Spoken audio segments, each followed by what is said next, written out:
Agnès Ballestrem, nous nous trouvons ici à Bâle, dans l'atelier de Paolo Cadorine et de Monique Veillon, qui nous ont très gentiment offert leur hospitalité.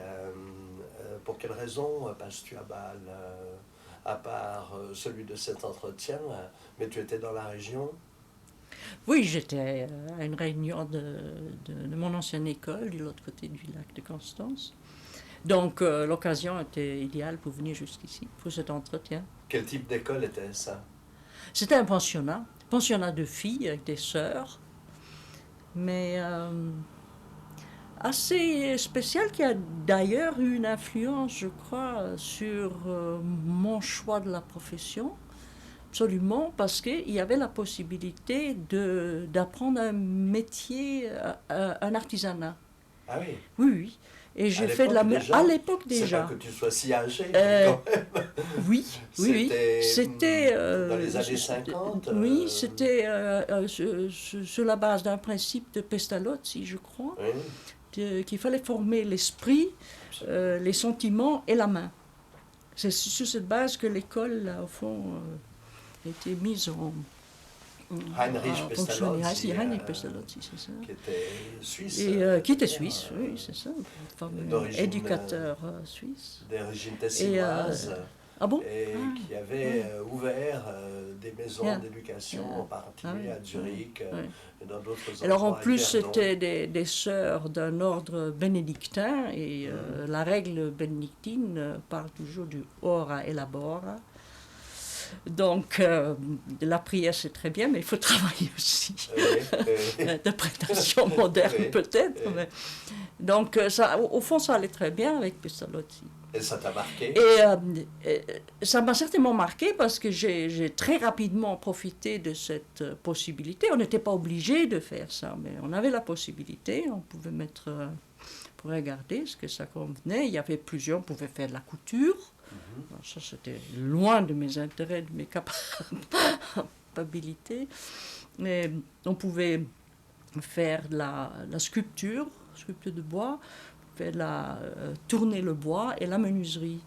Et j'ai choisi la menuiserie et tourner le bois, et j'ai fait mon Gesellenprüfung Ah oui? comme Ah oui? tourneur de bois, Drexler, et Tes la examens de menuiserie. compagnon. De ouais. compagnon, c'était Ouais. encore, comme tu sais, Ouais. peut-être en Allemagne, c'est encore Ouais. très officiel. Oui.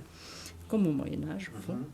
Alors, j'ai appris, on en a parlé avant-hier justement, avec les sœurs, parce que, premièrement, j'ai appris que j'avais pas deux mains gauches. Enfin, j'ai appris que je suis bien manuellement. Parce que je tu peux te sentais utiliser. maladroite ou bien?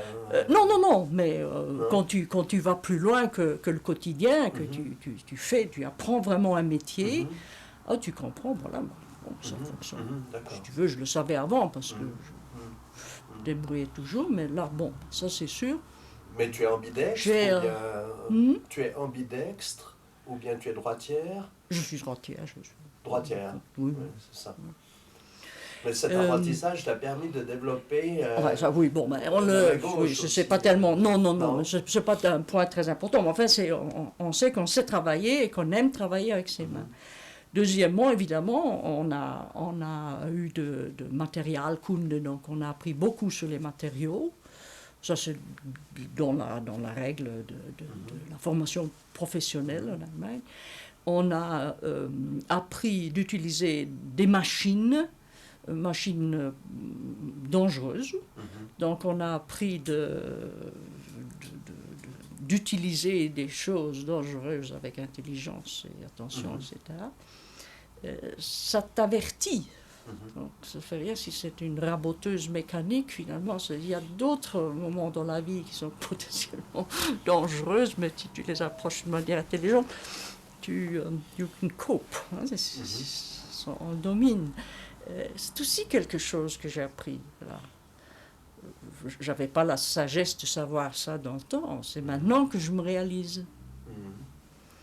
Mais ça a duré Et combien? alors ça, on pouvait commencer si on était à peu près convenable à l'école. On pouvait choisir ça comme deuxième ligne. On passait des après-midi dans les ateliers qui étaient bien équipés. En plus, ils sont encore beaucoup mieux équipés maintenant. Et après le bachot, on passait pas, heureusement, je passais tout juste, très mauvais élève, en mars, février-mars, et puis on restait, si on voulait faire son Gesellenprüfung, jusqu'en décembre. Ah oui. Et alors on passait devant la Handwerkskammer de Tübingen, c'était dans le temps, et on passait cet examen. Et un Gesellenstück, j'ai encore un fauteuil tourné. Et qui étaient les enseignants? C'était les bonnes sœurs ou Non, c'était des maîtres Meister, qui venaient de Handwerksmeister, qui étaient engagés, oui. qui étaient profs là, Oui. dans ces ateliers. Et maintenant, c'est vraiment devenu beaucoup plus grand. Il y a des Bundessieger et des Landessieger très souvent. C'est impressionnant. Et pourquoi tu choisis le mobilier? Ça m'attirait. J'aimais le matériau. Oui, la sculpture, je suis pas très... non, pas même. Je dois dire, je suis pas du tout artiste. Vraiment pas. Hein, je suis pas quelqu'un, je ne sais pas dessiner. Je suis pas quelqu'un qui a l'aptitude créative. Tout ce que j'ai tout ce que j'ai appris, et j'espère que j'ai beaucoup appris sur l'art et que je peux expérimenter et développer une certaine compréhension of what it's all about, c'est devenu plus tard via l'expérience de voir, d'avoir la chance de rencontrer des gens qui t'ont expliqué, mais pas via moi-même artiste ou d'ambition artisane. Alors, une fois terminé cette école, je ne savais toujours pas quoi devenir parce que tourneur en bois, je ne voulais pas. Parce que je trouve intéressant quand même. Oui. Bon, je savais plus ou moins, j'en avais entendu parler. Je crois que toi-même tu me l'avais dit une fois ou l'autre.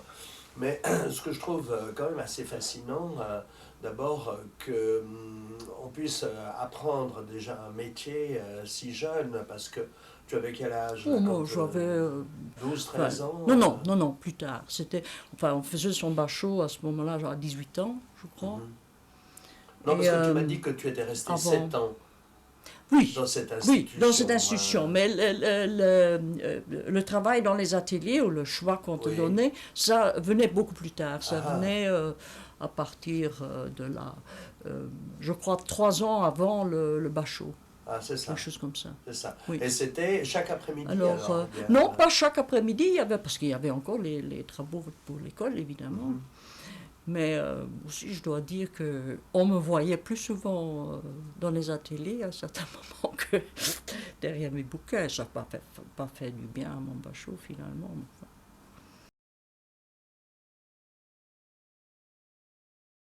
Et alors, ton bac en poche, en plus ton papier de compagnon ou de compagnonne. Voilà. Oui. Je partais avec mon bâton au dos, bundle, mais je ne savais vraiment pas où aller. Et on a une certaine tradition dans la famille de faire des études à l'université. Alors, parce que ta famille, tes parents, ton père par exemple, quelle était sa profession? En principe, on vient de Silésie. Et c'est une famille d'industriels en Silésie. Mais au moment où je faisais mon bachot, on était réfugiés. Et il était administrateur forestier d'un oncle. Ah, c'est ça. C'est ça. Et, mais bon, j'avais la possibilité de nous envoyer à l'université, mais... Alors, je me rappelle un jour, il disait, ben, pourquoi est-ce que tu n'essayes pas la Volkswirtschaft? Je crois que c'est l'économie politique. Alors j'ai commencé il vivait près de Würzburg, et j'allais à l'université de Würzburg, et j'ai commencé avec la Volkswirtschaft. J'ai fait, je crois, la Volkswirtschaft pendant 2 ans. Et, Quand même. Ou un an et demi. Je me rappelle, c'était un examen de comptabilité 2, ça s'appelait. Comptabilité 1, je passais encore tout juste. Comptabilité 2, je n'y comprenais plus rien du tout. Et je suis sortie et c'était la fin de mes études de Volkswirtschaft. Oui. Et universitaire. Oui, universitaire, absolument. Oui. Bon. Puis j'avais un oncle qui habitait à Bonn et a dit si tu veux, tu peux loger chez moi, j'ai une mansarde, si tu veux continuer. Alors je dis je vais peut-être faire histoire de l'art, je ne sais pas ce qu'il m'a donné l'idée. Tu ne te souviens pas? Mais je dois dire pour mes études universitaires, je peux passer très rapidement parce que j'étais ennuyée à mort. Il n'y avait jamais un moment où... Par la matière, tu veux dire. Par la dire. matière, ça ne m'intéressait pas, je n'étais pas vraiment fait pour... Certainement pas à ce moment-là, fait pour l'étude dans le sens wissenschaftlich, etc. L'histoire de l'art, j'étais là, regarder des diapositives centaines par jour, c'était atroce. Un jour, et il y avait des séminaires, ça c'était plus intéressant, un jour il y avait un séminaire de quelqu'un qui parlait de la technologie. Nous montrait des pigments, il venait montrer, je travaillais aussi avec du plâtre, je reconnaissais certaines choses, évidemment, dans le monde passé. Et j'étais fascinée. Il racontait il parlait d'une profession de restauration, de redorer, de repeindre les choses. Et c'était la première fois que tu entendais parler de restauration, bien pour autant que tu te souviennes? Oui, pour autant que je me souvienne. Oh, je crois qu'à l'école, il y avait aussi des sculptures auxquelles on mettait un nouveau socle, des choses comme ça, mais pas c'était pas de la réparation plutôt, des choses en ce. J'ai pas reconnu ça comme mauvaise d'ailleurs restauration. Mais ça a éveillé une petite étincelle. Et je me suis demandé où est-ce que je pourrais savoir plus. Et le hasard, un heureux hasard. Et ça, tu retiens cette notion, heureux hasard, parce que ça m'a fortement influencé beaucoup d'activités de ma vie professionnelle. Un heureux hasard a voulu que cet oncle connaissait le directeur général des musées de Cologne à ce moment-là, le professeur Reidemeister, je crois que c'était. Il a organisé un rendez-vous. J'ai parlé avec Reidemeister qui m'a expliqué ce que c'était la restauration des œuvres d'art. Mais lui-même était historien d'art. Oui, il était historien d'art. Et puis, il m'a parlé de Willemsen. Je dois encore croire que c'était un pur hasard qu'il m'a parlé de Willemsen. Ou bien c'était Reidemeister qui avait reconnu que Willemsen était quelqu'un de spécial. Parce qu'avec un mauvais hasard, j'aurais pu arriver chez Meyer Müller-Schmidt, je ne sais pas qui s'appelait restaurateur aussi. Je suis arrivé chez Willemsen. Pas par Reidemeister, mais j'avais maintenant le nom, j'avais l'adresse, je savais qu'il était au monument historique à Bonn. Je suis allé là. Là, on est à la fin des années 50. On est à la... Non, on est en... Ah oui, à la fin des années 50. Je crois. 57 ou 58. 57, peut-être. Et... très agréable entretien, et puis au revoir. Enchanté d'avoir fait votre connaissance. Si jamais j'aurai une place libre, je vous téléphonerai. Et j'étais dans la porte. Et je me retourne et je dis, j'ai oublié de vous dire que j'ai fait un Gesellenbrief d'Aix, j'ai fait la menuiserie. C'est ça. Revenez, vous pouvez commencer demain. C'est pas vrai? C'est vrai? Oui, il m'a appelé. Ah bon? Et je dis, parce qu'en fait, c'est autre chose. Oui. Et plus tard, il m'a dit, mais vous n'avez pas d'idée combien de jeunes filles, surtout de bonnes familles, oui. passent chez moi oui. qui veulent devenir restaurateurs. Ouais, parce que tu es une jeune fille tu étais une jeune fille Oh, de bonne famille. J'étais une bonne fille, oui, je crains que j'étais une Oui. jeune fille de bonne famille. Parce que... Je ne sais pas si ça se voyait tellement, mais enfin quand même, qu'un nom pareil, oui. ça ne se cache pas tellement. Et Je dis, bon. Mais une jeune fille de bonne famille qui savait salir ses mains et qui avait fait ça c'était autre chose. Ça se trouvait c'était. pas souvent. Bon, je ne trouvais peut-être pas souvent, mais ça c'est. De toute manière, ça égalisait un peu cette faute d'être jeune fille de bonne famille. Ouais. Et puis qu'elle ait choisi, plutôt que l'atelier de couture, l'atelier de mobilier. Voilà.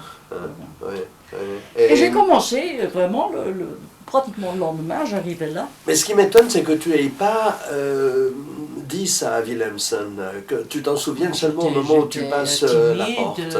Ah oui. Je ne savais au fond pas très bien ce que je voulais dire. On avait Abitur, c'est ça qui était important.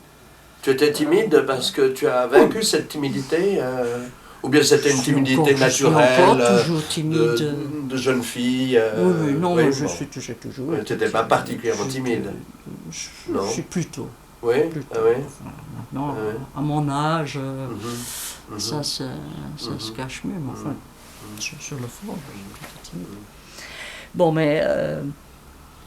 et voilà commencé une époque. Mais donc, je reviens sur la notion, le pur hasard. Ouais. Avec, je crois, 90% de chance. J'aurais pu arriver chez un des malfaiteurs qui existaient dans notre profession et qui existaient en masse en Rhénanie à cette époque-là, les Kirchenmaler, qui étaient parfaits Kirchenmaler, mais qui se croyaient restaurateurs. Tu arrives à Cologne, qui était quand même une ville fortement marquée par la guerre, par les bombardements, depuis Würzburg, qui, si je me souviens bien, était relativement épargnée. Ah non, Würzburg était un nœud du trafic ferroviaire. Ah oui. Et était de nord-sud et est-ouest. Et a été fortement bombardé, était complètement détruit. Je me rappelle quand on était enfant, mes parents habitaient près de Würzburg et mon père devait aller à Würzburg de temps en temps. Il nous emmenait. Et pour avoir un peu de tranquillité dans la voiture, il nous donnait comme devoir, il disait, vous auriez 5 marks si vous me montrez un toit ancien. D'accord. Et tu penses, pour 5 marks, on cherchait les toits anciens, on n'a jamais eu les 5 marks. C'est pour te montrer que vraiment Würzburg était tout à fait détruit. Mais l'idée de ton père démontre quand même que c'était quelqu'un qui était sensible. Sensible à la dimension historique, absolument. Voilà. Oui, ça. Et il nous a introduit à cette dimension. Et j'appelle ça une dimension exprès, très tôt. Je me rappelle, on habitait à Breslau, Wrocław maintenant, et il nous amenait au Dôme, il nous amenait à la fameuse Zandkirche, qui était sur une île dans la Oder.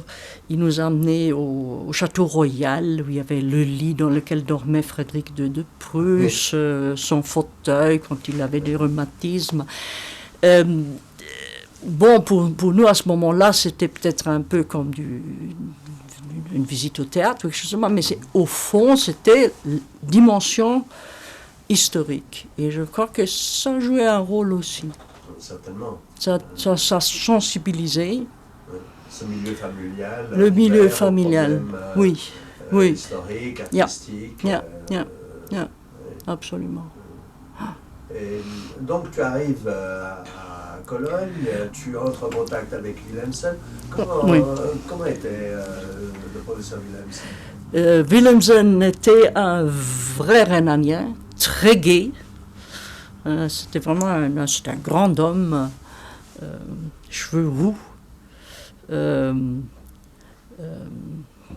quelqu'un qui pouvait réfléchir comme un philosophe et rire de grands éclats tout de suite après. Ou même les deux, c'était...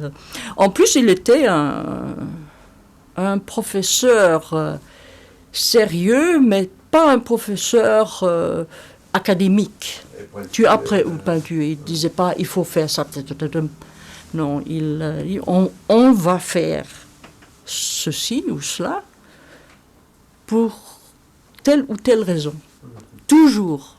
Ça, je m'appelle très distinctement. Je crois que j'ai jamais entendu « faites ça ». Non.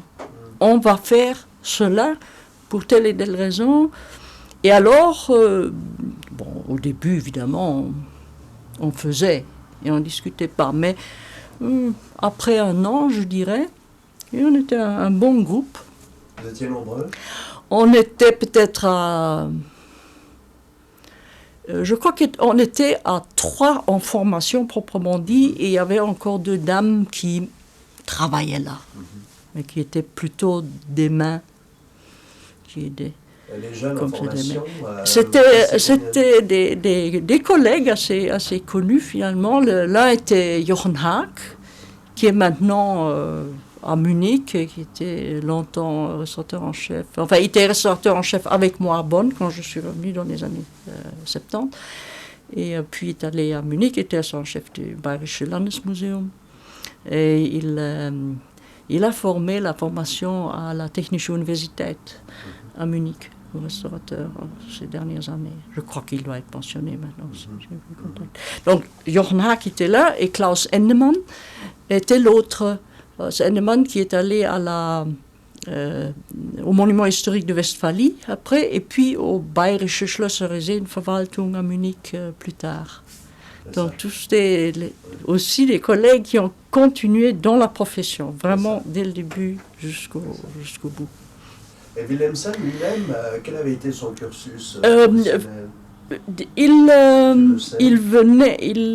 avait fait de la peinture, il venait, je crois qu'il a fait l'académie de Düsseldorf, et puis il a eu une formation de restaurateur aux ateliers de musée de Düsseldorf. J'ai oublié le nom du restaurateur, mais déjà à cette époque-là, et ça devait être peut-être pendant la guerre et juste après la guerre,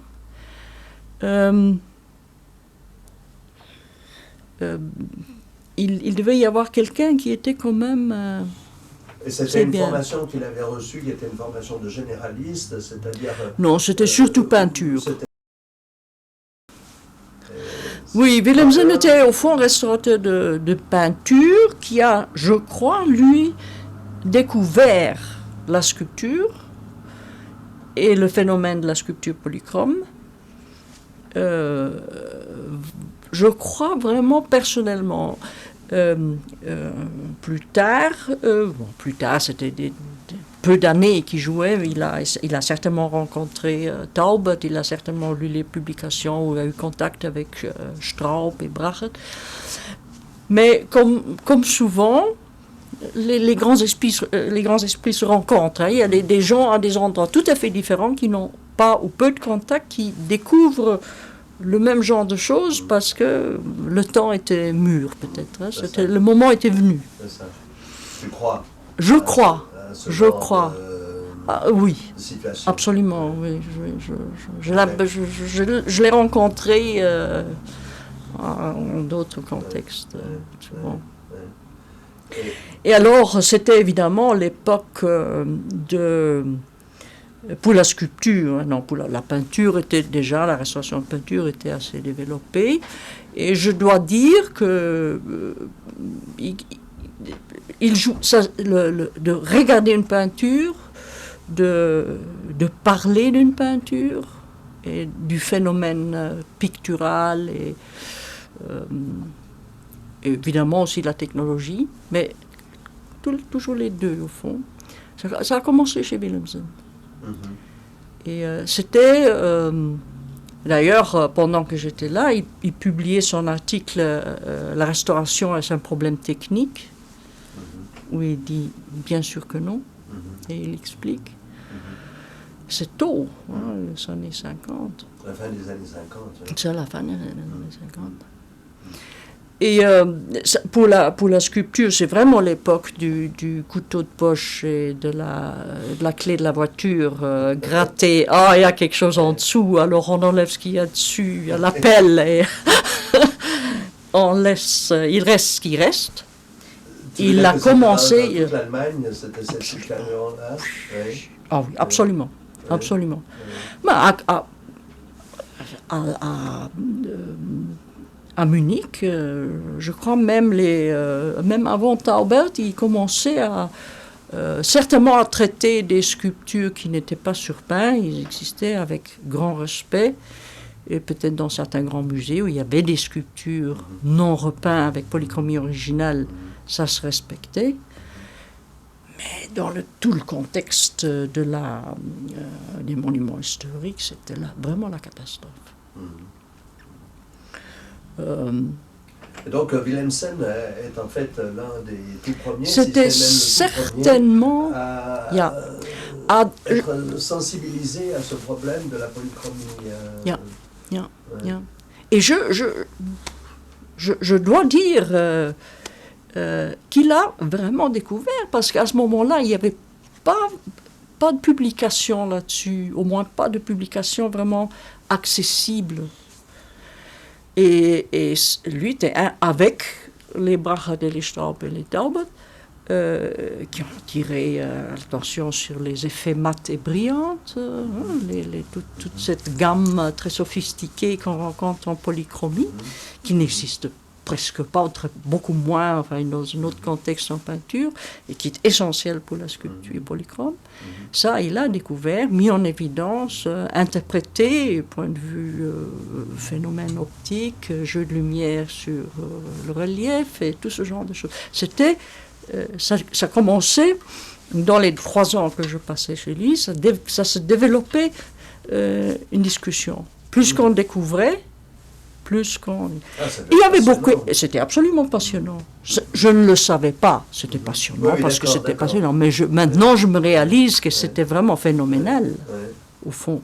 Parce que justement, vous étiez peu nombreux.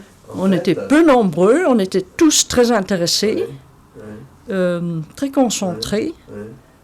Quelle était la formation de tes deux compagnons de formation je crois que Jochen Haak avait fait des études de géologie, il venait de l'université. Et Klaus Endemann avait peut-être aussi fait un métier d'art ou un artisanat en Bachot et ça. Et à part les deux dames dont tu parlais tout à l'heure, il n'y avait que Willemsen. Il n'y avait que Willemsen, oui. Et l'atelier c'était aussi un phénomène à cette époque-là. C'était vraiment l'atelier des monuments historiques pour la Rhénanie, de Rheinisches Landesamt für Denkmalpflege, et qui avait engagé ce restaurateur pour s'occuper ou bien des œuvres principaux, ou bien d'œuvres où on avait l'impression qu'il y a des problèmes particuliers et qu'on ne voulait absolument pas donner à ces Kirchenmaler. C'était peut-être, je devine, peut-être 5% des restaurations qui se faisaient. Le reste, c'était quand même fait par les Kirchenmaler. Et tu te souviens à quand remonte la création de cet atelier de Rhénanie-Westphalie? Après la guerre, je dirais. Après la guerre. Et en fait, c'est Willemsen c'est publié. C'est Willemsen qui l'a créé. Oui. Il a dû y avoir quelqu'un qui a invité Willemsen de l'installer, mais je ne me rappelle plus maintenant qui c'était. Ça se trouve dans les publications du Rheinisches Landesamt für Denkmalpflege, dans les Jahrbücher connus. Et d'ailleurs, il a tout de suite commencé. Tout à l'heure, tu as demandé s'il y avait des secrets d'atelier. Absolument pas. Il détestait les secrets d'atelier. il fallait toujours mettre des étiquettes sur toutes les bouteilles. Évidemment, on utilisait des bouteilles de bière ou de vin ou n'importe quoi, ce qu'on ne fait plus maintenant non plus. Ça, c'était des choses qui ont évolué. Mais il y avait une étiquette dessus. C'est la bouteille de bière ou de vin bien Oui, lavée. oui. À part, ça c'est l'anecdote, à part une certaine bouteille qui était toujours sur la table quand l'Institut d'histoire de l'art, les étudiants de l'Institut de l'histoire de l'art de l'Université de Bonn venaient en visite. Ça arrivait une fois par an. Chaque fois, et on connaissait le truc, quelqu'un va prendre cette bouteille, ouvrir et découvrir le secret. Il y avait de l'ammoniac dans et chaque année, ça fonctionnait, l'évanouissement, les grands cris, grande satisfaction pour les restaurateurs. Parce que ces pauvres étudiants en histoire de l'art étaient persuadés que les restaurateurs avaient des secrets. Oui, oui. Peut-être qu'ils sont encore persuadés aujourd'hui que... Oui, aussi, enfin, tu peux interpréter comme tu veux, manque de respect... Est-ce que ça te viendra à l'esprit de prendre la bouteille à la cuisine, sentir la vinaigrette était incroyable. Alors, on avait décidé de leur apprendre. Willemsen adorait ce genre de blague aussi. Donc il avait Practical joke. Oh, il avait un... Oui, absolument. Celui dont tu parlais, caractéristique des Rhénans. Qui sont des bons vivants. Et aussi, donc, parce que à ce moment-là, c'était un peu l'époque pionnier de la restauration de sculptures, que je commençais à m'intéresser surtout là-dedans. Mais il y avait autre chose. Je détestais de faire la retouche. J'étais très mauvais. Je ne pouvais pas, je n'arrivais pas à dessiner. Donc, s'il y avait des grandes lacunes, et on avait décidé d'y faire quelque chose, oula, c'était la souffrance. Donc là, c'est pour le tableau, alors. Ça, c'est pour le tableau, parce qu'on faisait les deux. Dans la formation, on faisait les deux. Et je détestais. C'est-à-dire qu'on fermait totalement les lacunes. Pas toujours. Non, pas toujours. Mais parfois. C'était nécessaire. Et il fallait l'apprendre, de toute manière. Enfin, plus tard, il y avait d'autres moyens d'apprendre ça, pas sur des originaux, mais enfin ça. J'aimais pas. Mais à part le fait que tu ne saches pas, comme tu dis, dessiner, est-ce que tu as un sens des couleurs quand même, ou bien tu considères que tu n'as pas? Moins que d'autres, sûrement. Enfin, c'était suffisant pour faire de la retouche en sculpture polychrome plus tard, mais je crois que c'était un point faible. Oui. Et alors je me cachais derrière cet intérêt pour la sculpture polychrome, soyons honnêtes. Il essayait évidemment, et j'ai fait de la retouche, et je peux encore visiter en Rhénanie des tableaux que j'ai retouchés, mais c'est pas fort. Non, ce que je veux dire, c'est que le fait que la sculpture est forcément tridimensionnelle... je crois que oui. Je crois que c'était plus... Oui, je crois que oui. Sûrement. Parce que tu avais choisi le mobilier aussi. Bon, peut-être, oui. Non, je crois qu'à la langue, maintenant, j'ai vu que c'est les trois dimensions qui, ça m'intéresse certainement plus. Et comment était conçue votre formation alors? La formation était conçue certainement dans une tradition artisanale, donc pratique. Il fallait faire pour apprendre, mais... j'ai déjà raconté, on donnait toujours des raisons, on mettait transparent les décisions, on expliquait pourquoi, ou peut-être pourquoi pas.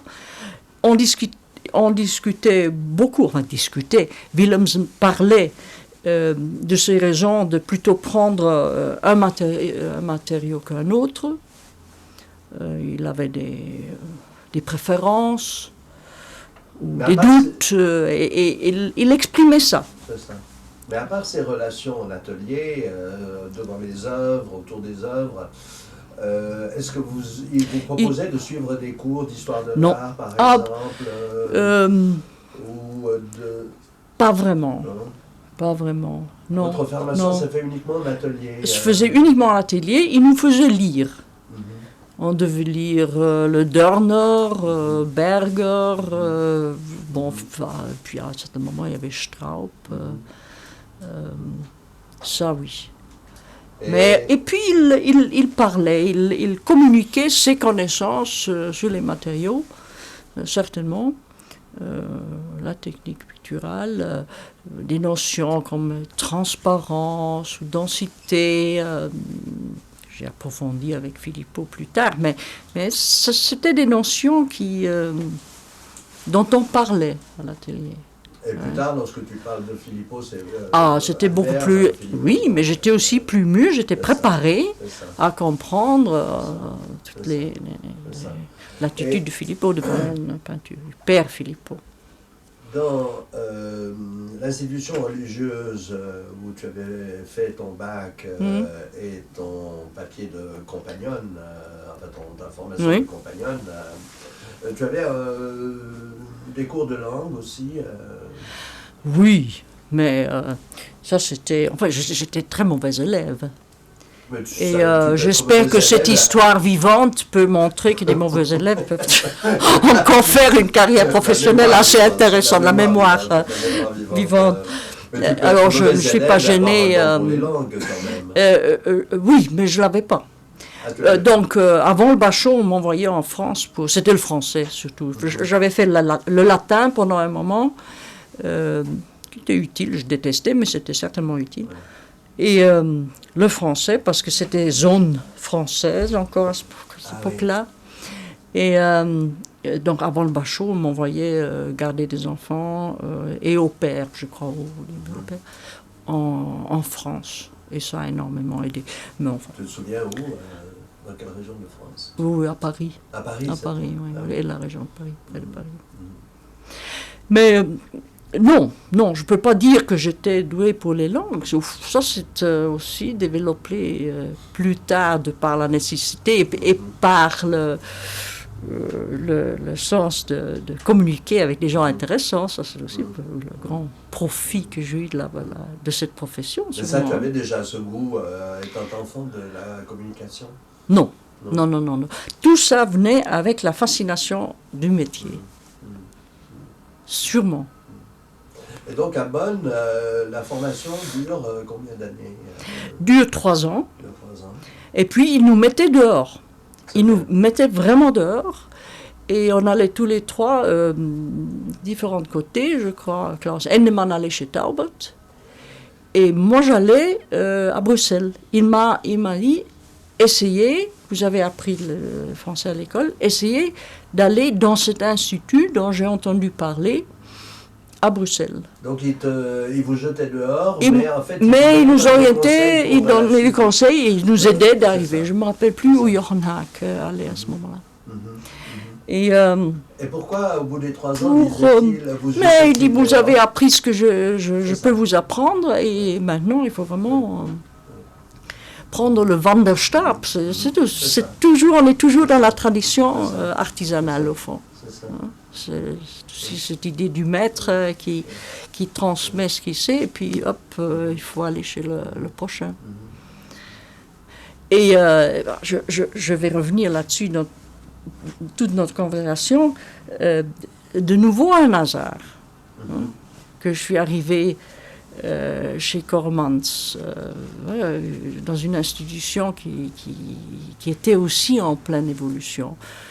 J'aurais aussi pu arriver dans un atelier de Kirchenmaler suffisamment grand pour prendre des élèves, des apprentis, pour continuer.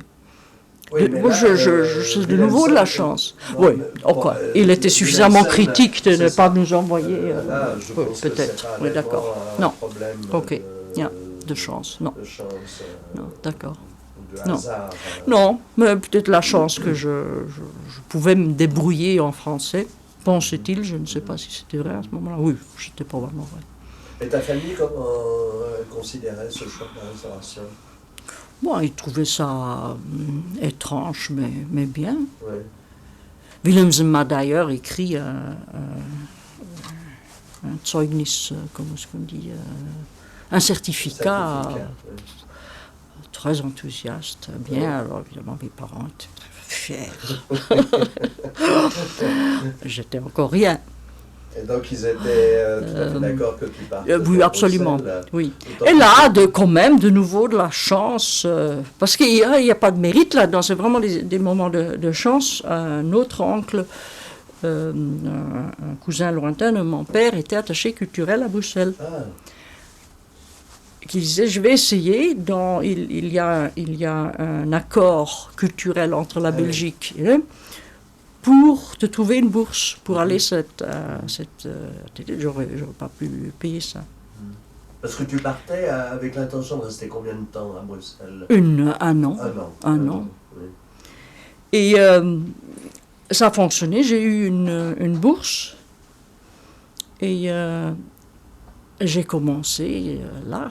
Enfin, tu connais, on commence à un endroit nouveau, une langue pas familière. Enfin. Et puis ça évolue. Il y avait beaucoup de stagiaires, il y avait des Américains, il y avait un Africain de l'Afrique du Sud. Là, on est en 62. Et là, on est en 60, je dirais. 60. Non, même plus tôt, peut-être 58, 59. Je crois que c'est 59, oui. 59 ou 60. Et les ateliers de l'IRPA dans les sous-sols, les grands bains de paraffine du musée du cinquantenaire, le père Philippot.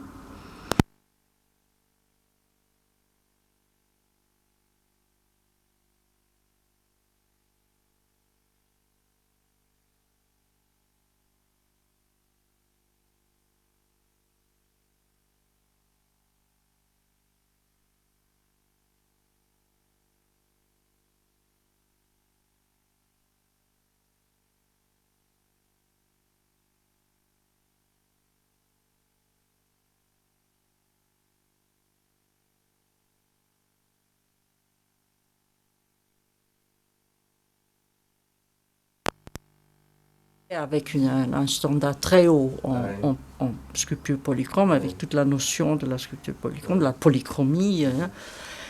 Et alors j'étais horrible.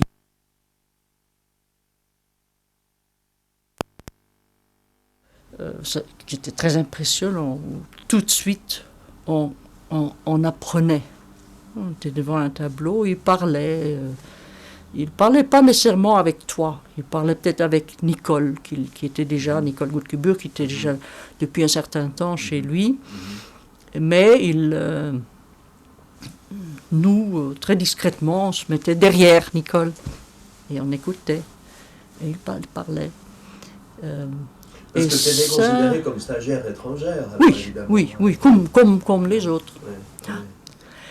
Et là aussi, j'ai toujours considéré ça comme très important, ce groupe de stagiaires vraiment motivés, intéressés, sérieux.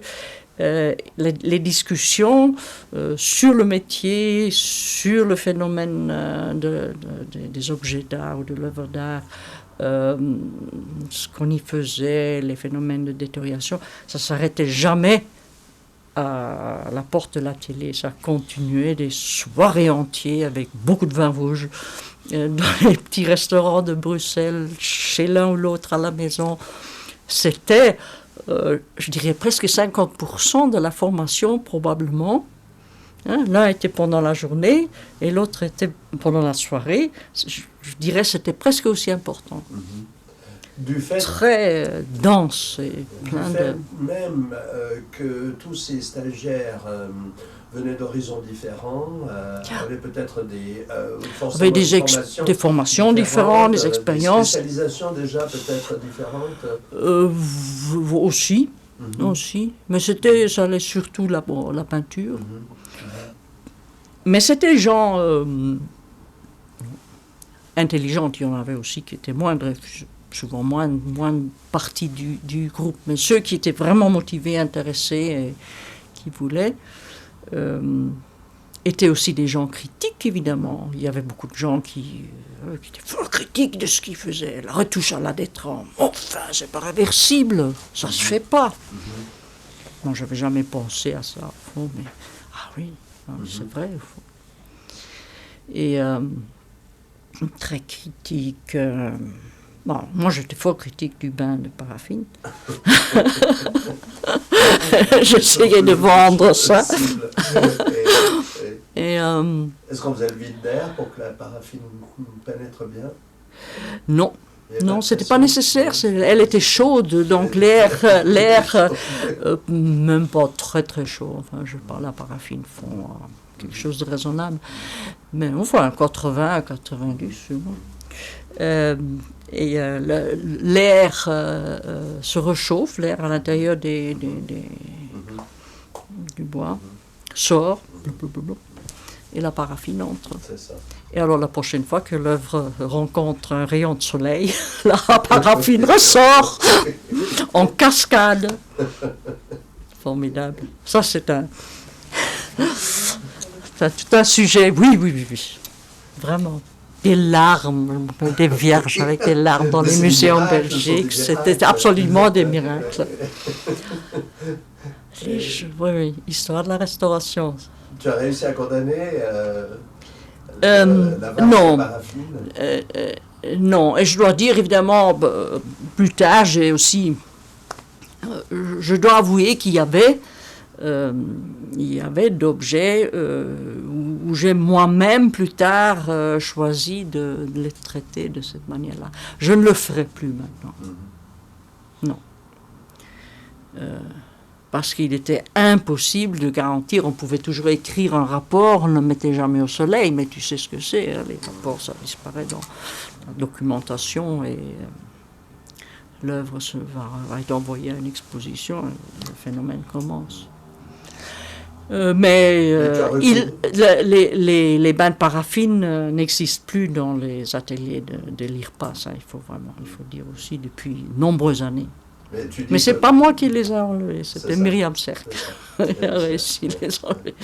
Moi je l'ai gardé parce que c'était un excellent bar pour prendre le café. C'était très gai, enfin c'était un bain haut comme ça, on se mettait vraiment, c'était vraiment comme un bar dans une cafétéria. Et on prenait le café tous les matins, tout le monde autour. Excellent pour la communication. Donc les bains de paraffine avaient leur fonction. Mais tu as recouru à des imprégnations à cœur avec d'autres produits. Oui. Je suis coupable. Oui. Mais est-ce que tu considères que c'est mais c'est une matière stable, si tu veux. Hein. C'est absolument irréversible. Mais comme pratiquement toute imprégnation, tu peux imprégner avec un produit miracle comme paraloïde, c'est irréversible. Donc, oublions la réversibilité. La paraffine, comme telle, est un matériau très stable, bon marché. Plus tard, j'ai appris que ça a fait son chemin au Brésil, par exemple. Il y a des églises baroques entières qui sont passées dans des bains de paraffine. Oui. Et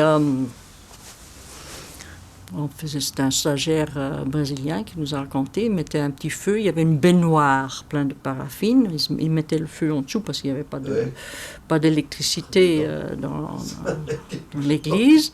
Alors il démontait, c'était vermoulu par les termites, vraiment creux. Tout passait à la paraffine.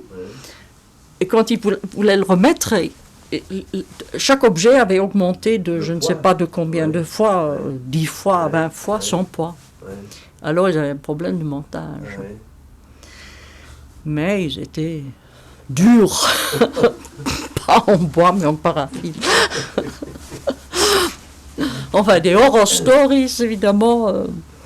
Les gens de ma génération peuvent en raconter à n'en finir.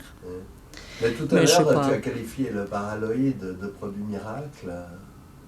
Non, enfin, oui, le para-8 est devenu, après les recherches d'Eddie de Witt, par exemple, le standard des résines. Donc, il n'y a jamais eu une résine, je crois, qui était meilleure, mais il y avait des résines qui s'approchaient au para-8. Alors, tu as parlé aussi de cette réversibilité. Et qu'est-ce que tu entends exactement par réversibilité? Finalement, de défaire ce qu'on a fait, d'une manière générale. On l'utilise. Quand tu nettoies, il n'y a pas de réversibilité possible. Absolument pas. Non. Mais ça prend un certain temps jusqu'à ce qu'on se réalise ça. Hein? On parle de la réversibilité pour la retouche, pour l'imprégnation, pour le vernis, que le nettoyage est une action absolument irréversible. Ça se devient très curieusement plus tard. Et beaucoup d'autres activités pour enlever un repeint, enfin un surpeint, tout ce genre de choses. Mais crois-tu que la réversibilité est absolument nécessaire? Non, je ne crois pas. En fait, ça c'est maintenant quelque chose. Je crois que la réversibilité est très souvent impossible. Oui, on est d'accord. Absolument impossible. On est d'accord. Et, si on veut sauver l'œuvre. Parce que, mais ça fait partie d'une autre chose que j'ai souvent dit. Je te rappelle peut-être à un certain moment, j'ai publié un article d'Arte Restaurato Restaurieren et la conclusion était évidemment pas. Il n'a pas le droit de toucher l'œuvre. Parce qu'on fait toujours des dommages. Mais là, je crois que je l'ai utilisé dans cet article, le dentiste ne peut pas t'ouvrir la bouche, sortir un dent simplement pour gagner sa vie. Il doit y avoir une bonne raison. Et quand même, il doit le faire de temps en temps. Donc le restaurateur est toujours un danger potentiel pour les œuvres, le plus grand danger qui existe. Et il peut détruire n'importe quoi, quel objet, plus vite que n'importe quelle autre activité autour des œuvres, peut-être à part la guerre. Donc il a une obligation de peser, est-ce que je fais ceci, est-ce que je fais cela. Et dans ce sens-là, la réversibilité a sa place dans cette pensée d'être averti à le fait que très souvent, on fait des choses évidemment irréversibles. Et alors je trouve qu'il faut laisser cette notion dans la discussion, tout simplement parce qu'elle a des conséquences énormes. C'est pas quelque chose. Je crois que je n'ai jamais utilisé la réversibilité comme quelque chose, comme un but sain de la restauration. Aborder la question de manière pragmatique et non pas dogmatique, c'est ça? D'accord. Et Straub, tu l'as bien connu? Non, j'ai rencontré et c'est écrit, surtout au moment de la définition de la profession, mais je ne l'ai pas bien connu, je ne peux pas dire. Taubert?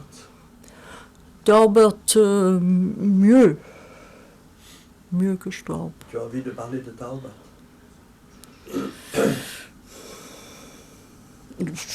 Oui, je peux parler, mais enfin c'est très très loin. C'est passé tellement de choses que c'est c'est fort vague.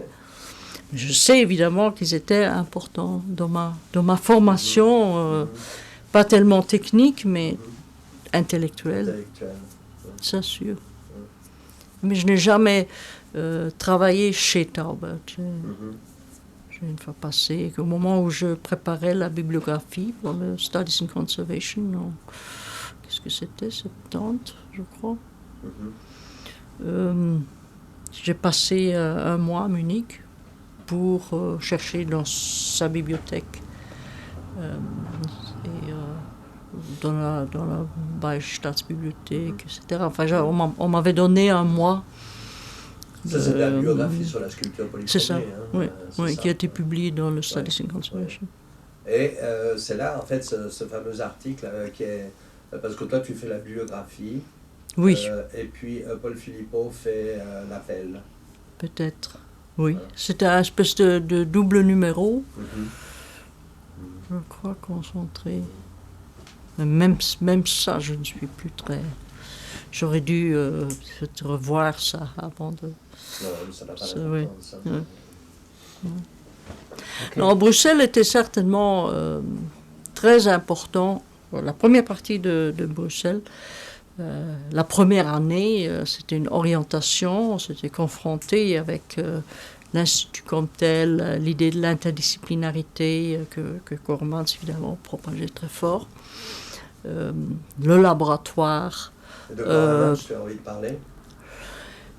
C'est un peu la même chose. Enfin, je crois qu'il y a des gens qui peuvent raconter beaucoup plus de Coremans que moi, mais lui aussi, comme d'autres, était important. Coremans, j'aime toujours raconter que c'est quelqu'un qui pouvait être très dur avec son personnel, avec nous. Mais j'ai toujours ajouté s'il te donnait un coup de pied, tu allais toujours en avant. Il ne te donnait jamais un coup de pied pour te mettre en bas. Il te poussait, parfois très durement, mais vers le haut. Tout d'un coup, tu dis, oh, ben, je ne peux pas, et vous allez le faire. Tu le faisais, et quand tu l'avais fait, tu l'avais bien fait peut-être, parce qu'il avait reconnu ça en toi. Alors tu étais fier. Et ça te mettait devant. Mais Coremans aussi, évidemment, enfin, ça c'était pas particulièrement dans mon cas, il avait une grande orientation vers l'extérieur, vers d'autres pays. Il était envoyé par l'UNESCO.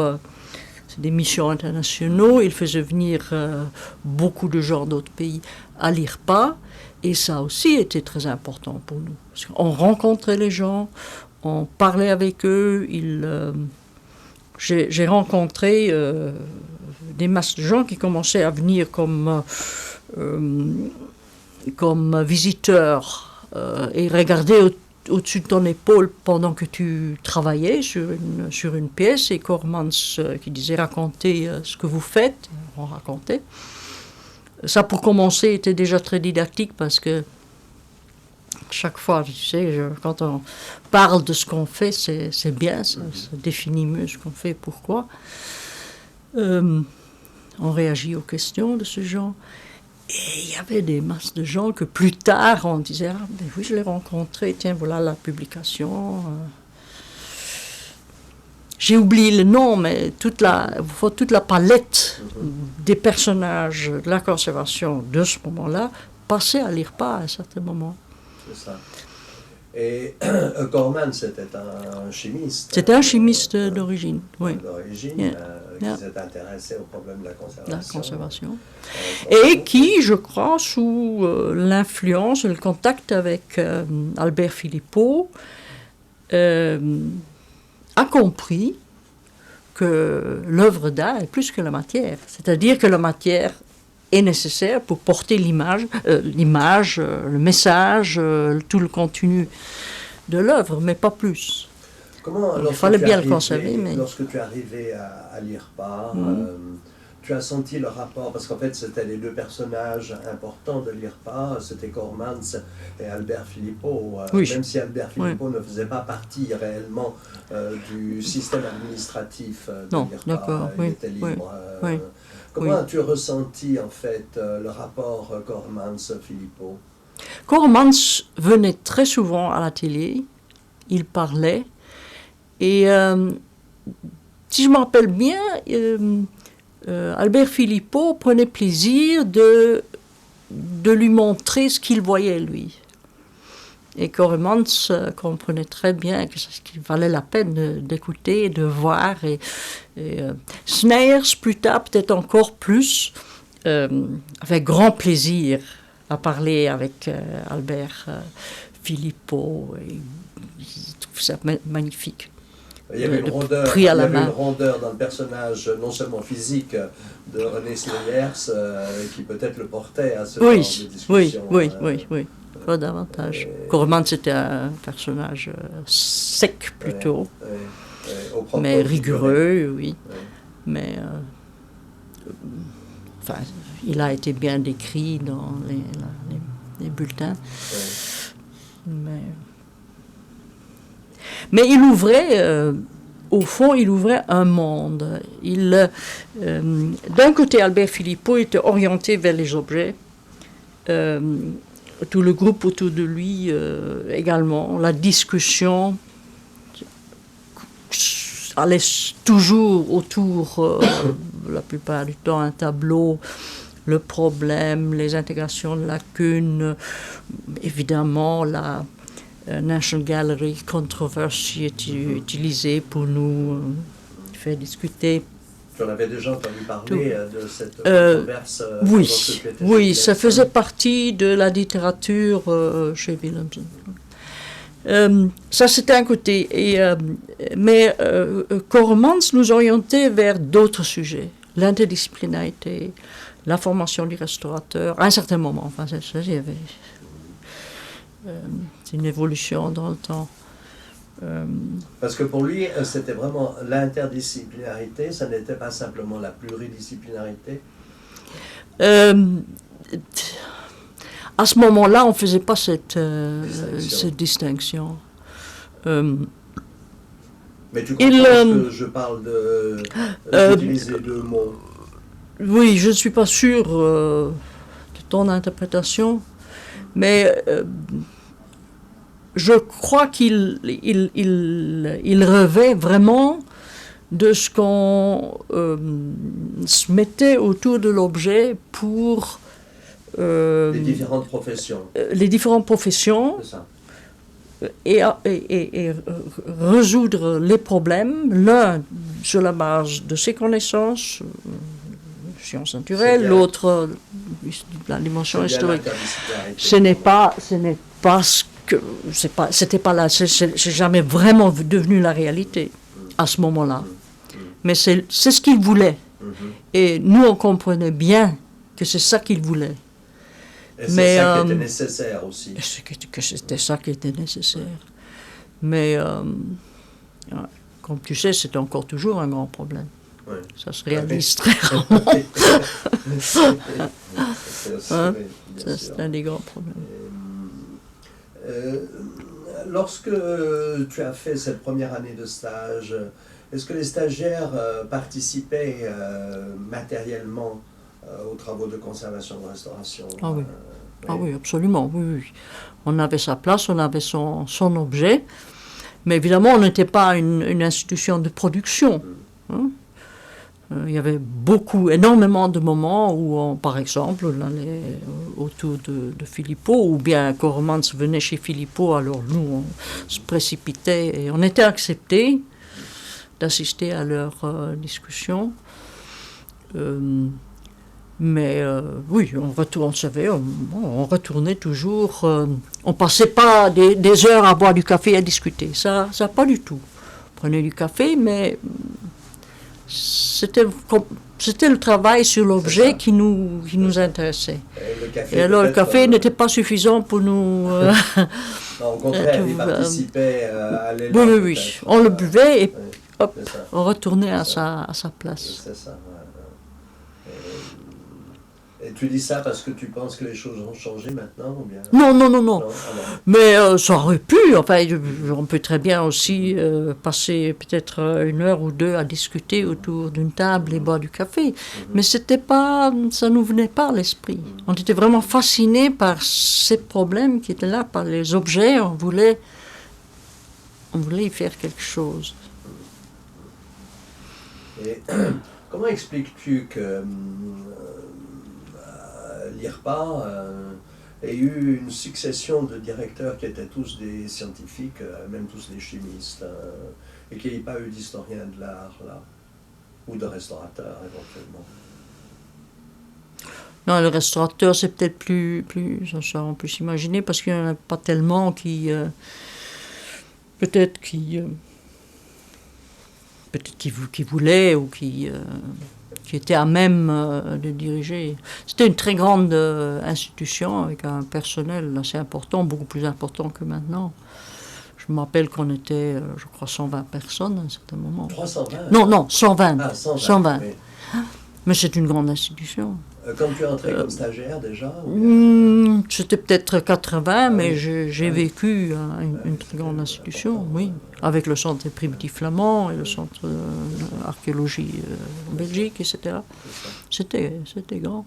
Alors ça demandait déjà une expérience de management qui n'était pas donnée à tout le monde.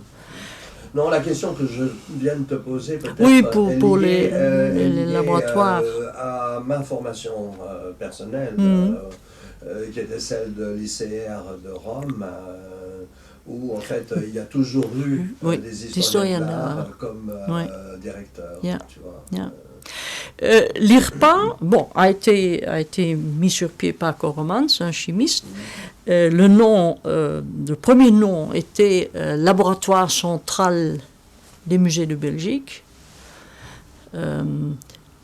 archives et laboratoire, archives centrales, ACL, archives centrales et laboratoire des musées de Belgique, ACL. Et donc il y avait une certaine tradition, c'est peut-être ça. Et cette tradition était connue au ministère qui finalement décidait qui devenait directeur. Là. C'est peut-être pour ça. Et puis il y a eu, surtout avant la création de l'IRPA, ce projet qui était dirigé, si je me souviens bien, par Cormans, extraordinaire. De l'agneau mystique.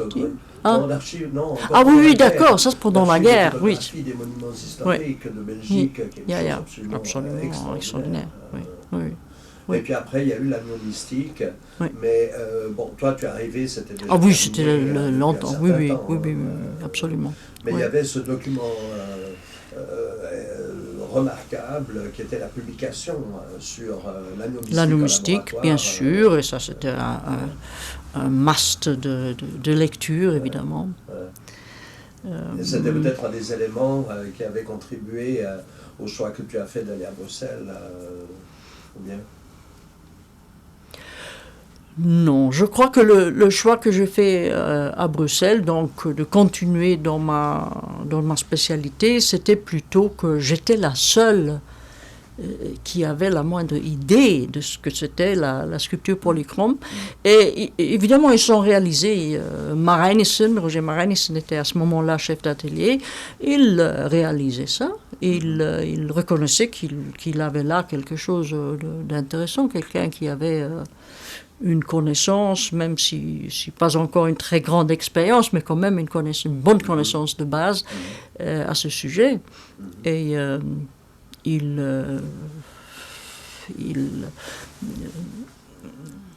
il était content de faire venir des sculptures à l'atelier, que je les examine, en pensant à moi, je crois, oui. Donc c'était un peu les lois du marché. Parce que ça n'est pas Cormans qui était intéressé au problème de la sculpture directement. Non. Ça c'était vraiment au niveau de... C'était Marijnissen. Non, Philippot non plus. Philippot devenait intéressé.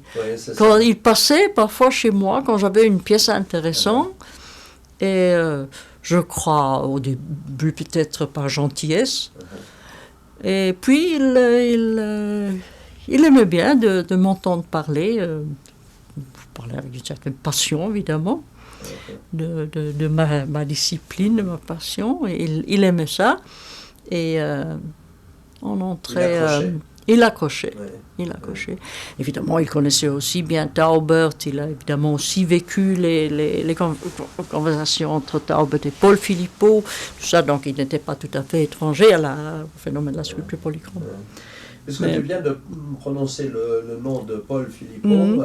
Quelles ont été tes relations au début avec Paul Philippot? Mais Paul Philippot était directeur adjoint de l'ICROM à ce moment-là, avec Plenelith, qui était encore directeur. Paul était, je crois, déjà prof à l'université de Bruxelles, mais je ne suis pas tout à fait sûre, mais il venait régulièrement à Bruxelles. Et alors venait voir son père, venait voir les tableaux de son père, discuter avec son père et alors aussi avec nous. Et tu connaissais le nom de Paul Philippot avant de venir à Bruxelles? Non. Tu as découvert donc oui, qu'il y avait un autre... oui. Et ses études lorsque tu es arrivé à Bruxelles. Oui. Et quels ont été vos rapports? Comment se sentissaient, disons, vos rapports, plus exactement? Mais je ne peux pas dire que j'ai...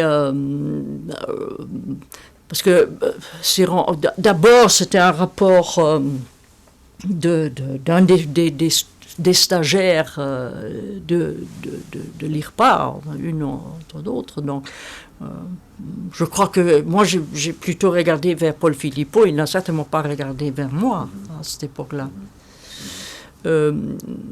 Plus tard, quand j'ai commencé à donner cours d'abord à l'IRPA, aux étudiants, puis être envoyé ailleurs, dans d'autres pays du monde, pour donner cours, aider à une autre étude, faire des rapports. Alors, l'IRPA y était parfois aussi. Et je me rappelle une fois, il avait projeté un voyage au Mexique avec Taubert, tous les deux comme UNESCO Experts, comme ça s'appelait dans le temps. Et Taubert ne se sentait pas très bien à ce moment-là, ou était malade, il avait peut-être bronchite. Et il a proposé de m'envoyer à sa place. Et alors j'étais au Mexique avec Paul Philippot. Ça, c'était peut-être un moment où on avait vraiment... Vous avez appris à vous connaître mieux. À nous connaître, mais enfin, c'est toujours moi, évidemment, qui profitait à 100% d'être là, devant une œuvre, devant une façade, devant un hôtel, devant une situation historique, avec Paul Philippot, qui réagissait. Moi, les oreilles grandes, c'est évidemment une qualité. On doit pouvoir écouter. Et j'ai profité énormément. Et donc, tu fais cette première année de stage. Qu'est-ce qui se passe à la fin? Et à la fin, je crois que Paul Cormans m'a demandé si j'avais envie de rester encore un an. On essaierait d'avoir une prolongation de ma bourse. Et j'ai eu une prolongation de la bourse. Et à la fin de cette deuxième année,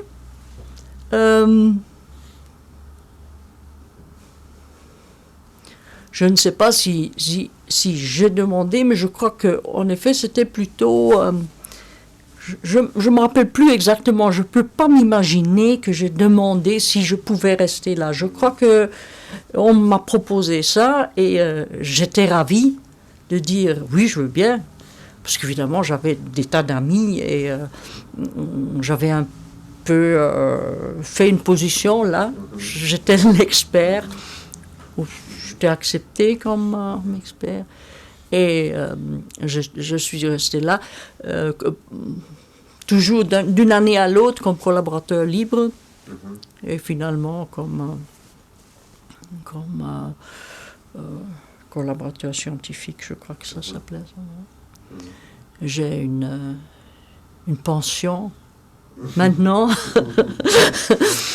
de quelque chose de 250 francs suisses par mois de la Belgique. Oui, parce que tu es resté combien d'années en fait? 12 ans. 12 ans.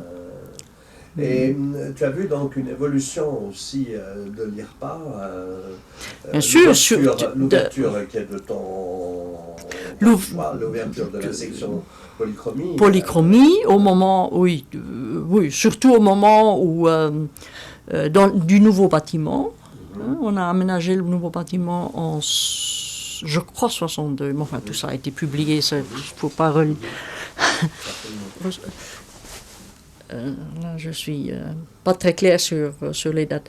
Mais alors là, il y avait un atelier de restauration de sculpture.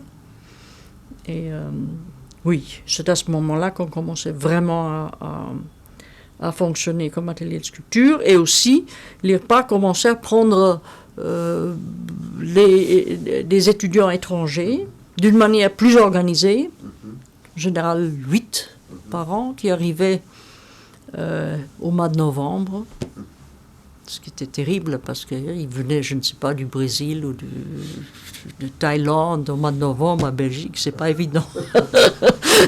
Des personnages durs pour survivre ça. Mais enfin, c'était à ce moment-là que commençaient les cours. Et alors, aussi à ce moment-là,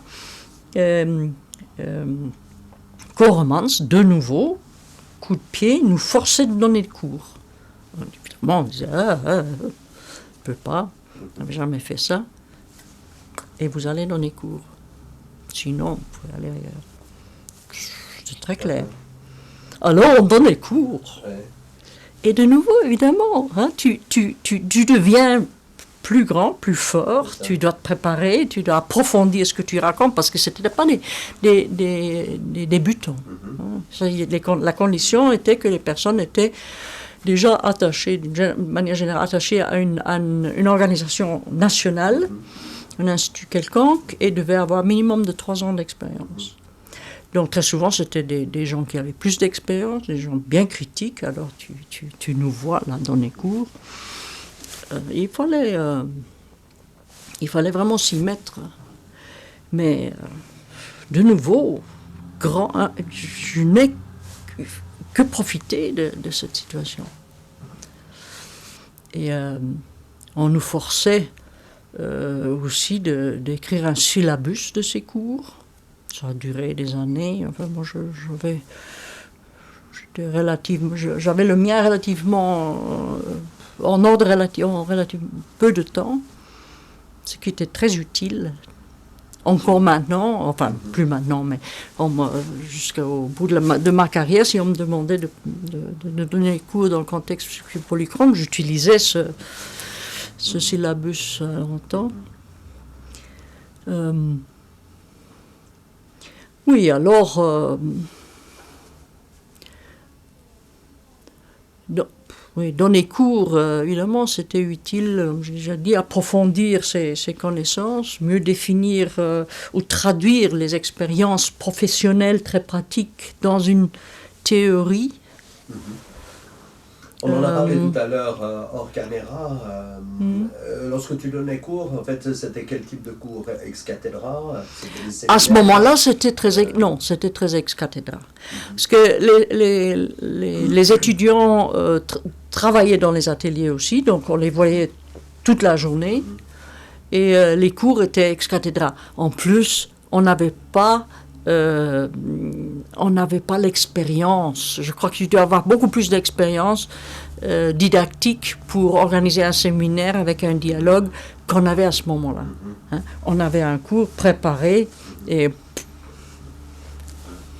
on les arrosait avec notre oui, parce que le cours était conçu avec 50% de pratique et 50% de théorie. Je crois un peu plus de pratique que de théorie. Mais il y avait des gens extrêmement... Le premier cours organisé comme ça, j'ai suivi moi-même. Et alors, il y avait des gens très intéressants qui venaient. D'un peu partout, oui, d'un peu partout. Il y avait Françoise Flider, il y avait France Lanor, il y avait France Lanor qui était responsable du centre de Nancy pour les métaux. C'est ça. Qui est-ce qui venait encore? Il y avait Johan Lodewijks d'Alain pour le textile. Il y avait Taubert certainement. Qui est-ce qui venait encore? On prend un peu toutes les disciplines. Oui, il y avait les deux, absolument. Oui, pour la peinture murale et pour la retouche. Voilà, pour la retouche. Tu les connaissais déjà? Non, pas avant. Je l'ai rencontré là, à ce moment-là. Et là, de nouveau, évidemment, c'était une ouverture. C'était la première fois que j'apprenais quoi que ce soit sur les problèmes des archives, du textile, du métal. de nouveau. Avant, tu étais déjà content de connaître ça, et tout d'un coup, ça s'ouvrait. Il y avait quelqu'un qui parlait, je me rappelle encore, des fameuses têtes en bronze du Bénin et de la sculpture ethnographique. Oh. Fameux. Et la première année et l'année après, je crois que celle-là se donnait surtout en anglais. Non, peut-être en français, bien que... Ça devait être les deux, parce qu'il y avait des personnes qui Johan Lodewijk, c'était pas très fort en français. Mais en principe, les cours étaient une année en anglais, une année en français, et selon ça, se recrutaient aussi les élèves qui venaient. Des années plutôt francophones et d'autres plutôt anglophones. Et en ce qui concerne les disciplines scientifiques, il y avait toujours, surtout des restaurateurs et des scientifiques. Il n'y avait presque pas très peu de conservateurs. comme enseignants, tu veux dire? Ah, comme enseignants parce que là, aussi. Tu as parlé des élèves, des étudiants. Là, je parlais des étudiants, oui. Mais là aussi, il y avait très peu, de temps en temps, un architecte peut-être, un jeune architecte, mais... Pour la science, pas de Totoraka, par exemple. Ah, pour les enseignants, les oui. Enseignants, oui, aussi. Oui, c'est vrai. Mais il y avait... je dois faire attention, je ne me rappelle plus très bien, mais il y avait peu d'historiens d'art, conservateurs. Je m'imagine que Paul venait donner cours, et je crois Paul que Taubert venait donner cours. Mais c'était beaucoup moins évident. Et il y avait un ethnologue qui parlait de ces sculptures graphiques. C'était ainsi. À part Taubert, est-ce que tu te souviens s'il y avait d'autres Allemands qui venaient? Je ne crois pas. Comme Kuhn ou bien comme Taubert? Peut-être Kuhn, c'est possible. Il venait, je ne me rappelle plus. Je m'en rappelle plus. Et à ton avis, quelle a été l'importance de ce cours qui s'est terminé en fait au début des années 70, si je ne me trompe pas? Non? Plus tard, je crois. Je crois... Conçu comme il l'était, j'entends. Conçu comme il était, je crois que c'était très important. Peut-être pas tellement pour... ce qu'on appelle plus tard la formation du restaurateur, mais pour propager dans le monde, on peut dire, parce que ces gens venaient vraiment de partout. Certaines idées qui étaient nées à l'IRPA, que l'IRPA mettait en pratique, défendait, expliquait. Et je dois dire qu'on disait toujours, vous ne devez pas tout croire à ce qu'on vous raconte. Hein? Vous ne devez surtout pas croire. Critiquez-nous. Ça, c'est notre... critique, Absolument. Ouais. On disait toujours, voilà, c'est notre manière de faire. Nous, on pense pour une telle raison, parce qu'on travaille sur des primitifs flamands, 15e siècle, surtout, panneaux en chêne. Hein. Il ne faut pas exporter ça sur vos panneaux italiens ou sur les toiles en Hollande ou sur les retables au Mexique. Il faut prendre nos arguments. Si vous êtes convaincu de nos arguments, tant mieux. Vous n'êtes pas convaincu, c'est très bien. Alors c'est notre faute, mais c'est sûrement pas... Ça, je me rappelle très bien qu'on a fort insisté là-dessus. Et alors, évidemment, ça a ouvert la porte à des arguments, à de la critique. Pourquoi faites-vous ceci? Pourquoi? Et là, de nouveau, j'espère que c'était bien pour eux, mais c'était surtout de nouveau bien pour nous. Ça fait grandir, se devoir expliquer, clarifier ses idées sur quelque chose. De là est né un peu aussi ce que j'ai défendu plus tard dans d'autres contextes, la nécessité de la méthodologie et certainement la croissance de ce que Paul Philippot a appelé à certains moments l'évolution d'une ancienne profession dans une nouvelle discipline. On ne travaillait vraiment plus comme l'artisan qui avait un problème là et qui l'avait résolu là. Non, la méthodologie d'arriver du problème au problème résolu, c'est ça qui comptait. Plus important, et était cette, plus qu'on remplissait ce chemin, mieux c'était. Plus l'objet courait de risques. Et là, c'est vraiment une méthodologie de la discipline de la restauration. Mais c'est peut-être pas quelque chose qui a évolué à ce moment-là, évolué très dans notre conscience. Mais c'est de la situation plutôt, de ces cours, de ces rencontres internationales, des gens de formation très différentes, hein, qui venaient de contextes culturels très très différents. Il faut trouver un autre. Pas seulement, ils ne parlaient pas toujours bien le français ou même pas bien l'anglais, alors il fallait déjà chercher les mots pour expliquer. Il fallait aussi réfléchir avant d'expliquer le problème d'une lacune dans un primitif flamand à un japonais. Parce que c'est aussi chinois, aussi japonais, que s'il nous a expliqué. Hein, c'était un contexte de chez lui. Et, parce que ce cours n'était pas ouvert seulement aux Européens. Ah non, il venait vraiment du monde entier. Ah oui, on apprenait la valse à un Thaïlandais, je me rappelle très bien. On a réussi aussi. Parce qu'évidemment, hein, après les heures, ça c'était amusant. On sortait à Bruxelles, on s'amusait, on faisait beaucoup d'excursions. Dans les environs, hein, dans toute la Belgique. Et là, toujours la discussion continuait. C'était toujours très professionnel. C'était amusant. Donc il y avait une émulation entre ces étudiants et le corps enseignant. Et je sais de l'expérience parce que plus tard, hein, j'ai eu les échos. Justement, j'allais te poser la question. J'ai eu des échos parce que je voyais quelqu'un, je revoyais quelqu'un à un congrès ou chez lui, dans un autre pays, que ça avait fonctionné.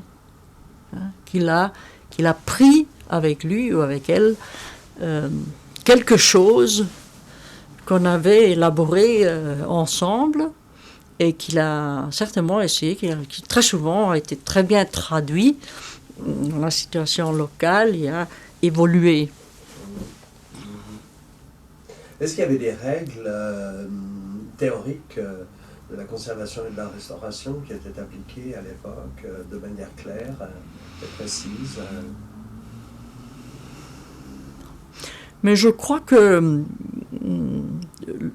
une règle qui commençait à être acceptée par tout le monde, c'était vraiment le respect de l'original, cette notion devenait important. Enfin, on trouve ça dans la littérature de beaucoup plus tôt aussi. Mais là, ça, je trouve que notre contexte de restauration d'objets, de peinture, etc., ça devenait important. Évidemment, la règle de la réversibilité était encore plus stricte, plus étroitement définie que je faisais peut-être tout à l'heure. Quoi encore? Propose-moi quelque chose, à quoi est-ce qu'on pourrait penser? Non, c'est simplement, je te posais la question parce que... la documentation, oui aussi, par exemple. Par exemple. Et je sais qu'en fait, la documentation... La photographie... a été introduite, ou disons, on a sensibilisé l'IRPA à la documentation. Ceux qui l'ont fait, ce sont plutôt des Allemands, comme Taubert en particulier. C'est la première fois que j'entends ça, je n'ai pas réalisé. Parce qu'ils avaient déjà, quand j'arrivais, ils avaient des grands dossiers en carton pré-imprimés avec des tas où on pouvait remplir. Non, mais je te parlais d'aspect théorique de la théorie de la restauration, parce que dans les années 60 apparaît justement la théorie de la restauration de Cesare Dandi, qui est considéré comme un document fondateur. Et toi, tu en as entendu parler? Je ne me rappelle pas de cette époque-là, d'avoir... j'ai peut-être entendu le nom Cesare Brandi, mais de toute manière, ce n'était pas disponible en français ou en anglais. Je ne lisais pas l'italien. Donc, ça n'est toujours pas en anglais. Il existe d'ailleurs toujours pas en anglais, je crois. Oui, ça fait 6 mois qu'il existe en français. Même pas dans le livre que la Getty a... Non, c'est simplement des fragments. Oui, d'accord. Petits passages qui sont présentés. Et non, qui toujours sont pas. Parfois un peu, qui peuvent être facilement mal interprétés. Non, je crois que mais les idées étaient évidemment introduites par Taubert, par Paul Filippo, Taubert aussi, et les Mora. Ça sûrement, mais et ils ont certainement fait référence à Brandi, mais ça montrait d'un côté et d'un l'autre, c'était eux qui parlaient de certaines idées, et pour moi c'était plutôt les Mora ou Paul Filippo. Ce cours était en fait à l'époque, pour autant que je sois bien informé, le seul qui existait de ce type, non? Je crois de ce type, oui. Et ça a duré environ une dizaine d'années. Je crois que ça existait encore quand j'ai quitté Bruxelles en 72. Ça a continué. Est-ce que tu connais actuellement des cours de ce type qui sont ouverts à des praticiens ayant déjà une formation professionnelle terminée? Je crois, mais je ne suis pas tout à fait sûre que la Smithsonian à Washington a organisé quelque chose de très semblable et très probablement plus évolué et à un niveau aussi, point de vue renseignant, plus évolué, à un niveau plus avancé que ce qu'on pouvait faire nous là dans le temps. Bon, l'IRPA accepte toujours des stagiaires. Oui. Oui. Je crois toujours sur cette même base. Voilà, c'est comme ça que nous faisons pour telle et telle raison. Ça ne veut pas dire que vous devez faire de la même façon, mais si vous faites quelque chose, vous devez raisonner comme nous et vous vous rendre compte pourquoi est-ce que je fais quelque chose, pourquoi est-ce que j'interviens du tout, pourquoi est-ce que je prends un matériau plutôt qu'un autre, tout ça. Ça, on vous montre. C'est pas pour ça que vous devez utiliser nos techniques, mais notre approche critique, on vous propose. Et ce qui était intéressant, à mon avis, je ne sais pas ce que tu en penses, c'était la présence d'enseignants étrangers qui venaient là, la répartition entre pratique et théorie, parce que la formation d'alors était sanctionnée par un diplôme. Il y avait un certificat de présence, ce n'était pas un diplôme. Oui, non, parce que pour ça, il y avait trop peu quand même, pas toujours une garantie que les personnes avaient une formation vraiment suffisante pour suivre ce cours.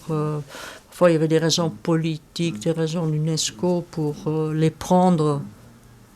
Mais tu ne penses pas que ce genre de cours de perfectionnement serait une solution pour élever le niveau de connaissance?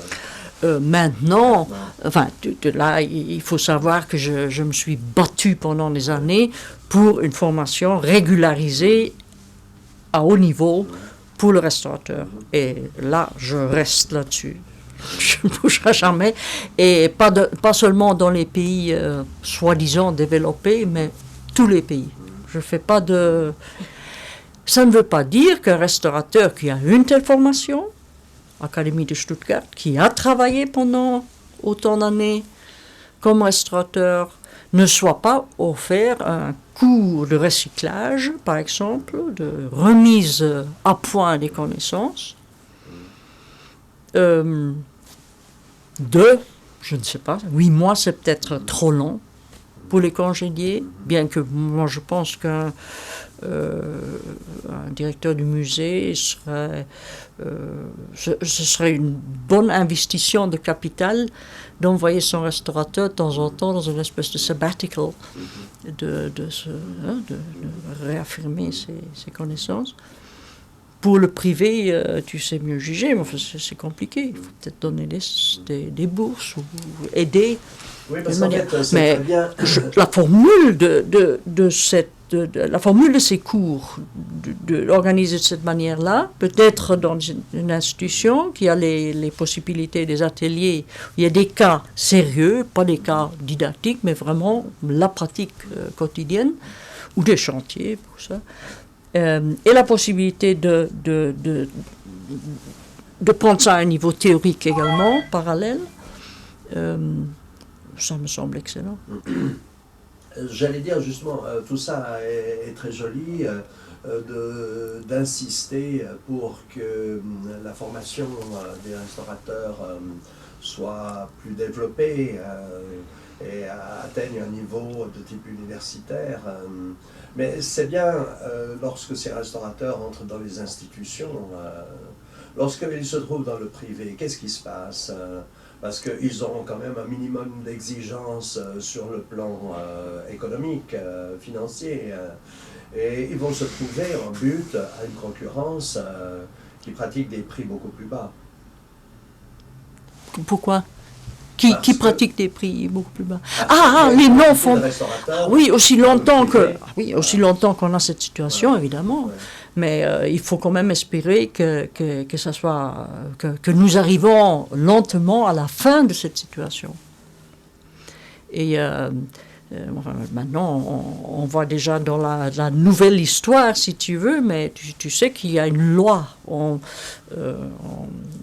l'État le Land de Mecklembourg-Vorpommern, qui ont fait une loi que personne n'a le droit de restaurer qui n'a pas été formé restaurateur au niveau exigé, supérieur, voilà, n'a pas le droit de toucher à une œuvre d'art, c'est une loi. Alors si tu trouves quelqu'un qui le fait, ça c'est la première fois que je crois que ça arrive. Il y a peut-être quelque chose de semblable au Mexique, depuis un certain temps. Donc ça c'est la seule manière. Artistique du Mecklembourg est mieux protégé que dans l'autre pays, et tous les amateurs restaurateurs qui ne peuvent plus fonctionner en Mecklembourg-Vorpommern vont venir dans les autres pays.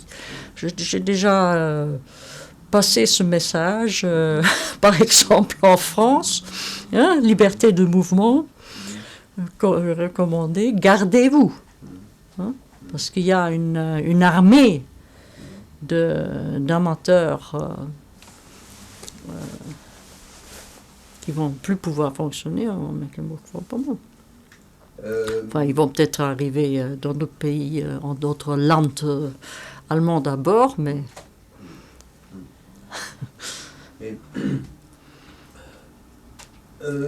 tu travailles à Bruxelles à l'IRPA, comme tu l'as dit, tu termines en fait au niveau de stage, après 2 ans. Tu termines tes stages, et puis tu deviens collaborateur libre, libre. Collaborateur scientifique. Oui, mais je ne suis plus certain à quel moment Cormans...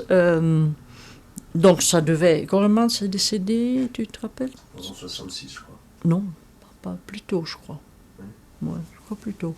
Un jour, il appelle Nicole et moi chez lui et demande, il nous dit plutôt, c'est plutôt son style, qu'il allait nous faire responsables du travail quotidien des ateliers. Peinture, ce que ça veut dire, veiller à la qualité, fait la projection des travaux qui doivent se faire, être responsable de l'organisation, qu'il y a des matériaux nécessaires, que la documentation se fasse, éventuellement que des lettres s'écrivent, les rapports surtout aussi. Voilà. Parce que Marijnissen était encore chef du département de conservation, mais ça commençait à ne plus aller très bien entre les deux. Et je crois que c'est pour ça qu'il voulait déjà nous mettre entre Marijnissen et ce qui se passait à l'atelier. On trouvait ça fascinant, on se sentait prêt au fond de le faire et on a fait ça pendant des années. Au fond, on était chef des ateliers. Et étant chef d'atelier, tu as toi-même alors formé? J'ai moi-même formé. Au début, j'ai encore fait de la restauration moi-même. Mais à travers les années, ça a diminué. Parce que petit à petit, l'atelier devenait de plus en plus grand, il y avait des élèves, il y avait plus de collaborateurs. Bon, à un certain moment, il y a tellement de... Internationales aussi. Mais aussi, quand il faut veiller à ce que les dossiers sont en ordre, à ce que les rapports s'écrivent, tout le monde n'était pas toujours... aussi apte à faire un bon rapport, une bonne documentation. Ouais. Ça a un peu évolué. Et cette formation que tu as inculquée s'adressait à qui? À des gens déjà formés de manière artisanale les deux. Oui. S'ils venaient de l'Allemagne, ce qui n'était pas évident parce que les Allemands ne se débrouillent souvent pas bien ni en français ni en anglais d'ailleurs. Mais il n'y avait pas beaucoup d'Allemands. Mais s'ils venaient de là, c'était souvent encore une formation semblable à la mienne. D'ailleurs, c'était un peu de tout. Il y avait Ben Johnson, par exemple, un restaurateur, maintenant décédé il y a longtemps, mais qui avait une formation universitaire qui venait de la NYU, je crois. Il y avait un peu de tout. Quand ils venaient de l'Amérique, ils avaient en général une formation plus élevée. Angleterre, parfois du Courtauld. Il y avait des personnes qui n'avaient pas de formation du tout dans le domaine de la restauration, non. Mais qui avaient par exemple une licence il y en avait qui étaient en sciences ou des choses comme ça. Non, sciences, oui. Mais alors, ils venaient pas vraiment pour apprendre la restauration. On faisait une distinction, et d'ailleurs, ils étaient au laboratoire, travaillaient surtout au laboratoire. Ils venaient dans les ateliers, mais alors on définissait, c'est pour vous montrer les problèmes. Hein? Pas comme pensait. On les faisait peut-être, on leur donnait un scalpel en main et on leur disait d'enlever une couche de surpain et over ici. Hein? Si la surface d'en dessous n'était pas impeccable. Et on leur faisait faire une retouche, toucher des points blancs qui disparaissaient, quelque chose se fermait. Ça leur ouvrait les yeux. En tant que scientifiques, ils commençaient à comprendre certaines choses. Mais ce n'était pas pour leur apprendre à devenir restaurateur, ils disaient surtout pas. Mais on veut vous aider. Où est-ce que tu as représenté, professionnellement parlant, j'entends, l'IRPA? Surtout en Amérique latine. J'ai été plusieurs fois au Mexique, donné cours, au Pérou. Mais c'était pas tellement représenté l'IRPA, c'était plutôt à la demande de l'UNESCO. Et l'IRPA a gracieusement dit oui que j'aille. Plus tard, parfois la UNDP, United Nations Development Program. C'est ça. Oui.